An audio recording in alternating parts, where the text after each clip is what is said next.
मूर्ख ज्योतिषी की कहानी। बहुत समय पहले की बात है। एक गांव में एक ज्योतिषी रहा करता था।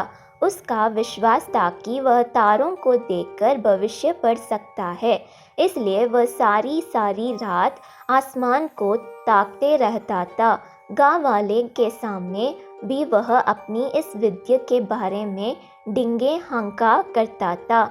एक शाम वह गांव की कच्चे सड़क पर पैदल चलता हुआ अपने घर की ओर जा रहा था।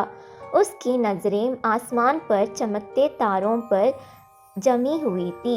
वह तारों को देखकर आने वाले समय में क्या छुपा है यह पढ़ने की कोशिश कर रहा था।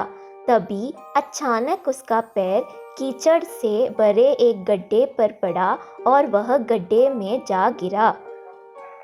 वह कीचड़ में लथपथ हो गया और किसी तरह गड्ढे से बाहर निकालने के लिए हाथ पैर मारने लगा, लेकिन एंडी चोटी का जोर लगने के बाद भी वह गड्ढे से बाहर नहीं निकल पाया। सारी कोशिश बेकार जाती देख वह सहायता के लिए चिल्लाने लगा।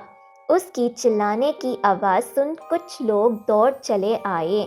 उन्होंने उससे गड्ढे में गिरे देखा तो समझ गए कि आदतवश वह आसमान में तारों को देखकर भविष्य को समझने लगा हुआ होगा और सड़क का गड्ढा उसने नहीं देखा होगा।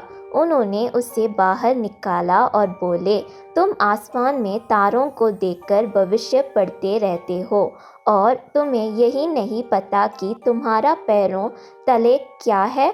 भविष्य की तलाश में मत भटका, जो सामने है उस पर ध्यान दो।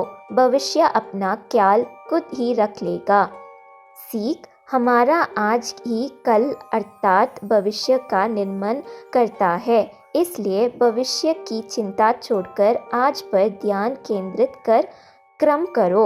आज मन लगाकर क्रम करोगे तो यह क्रम स्वतः भविष्य का निर्माण कर लेंगे।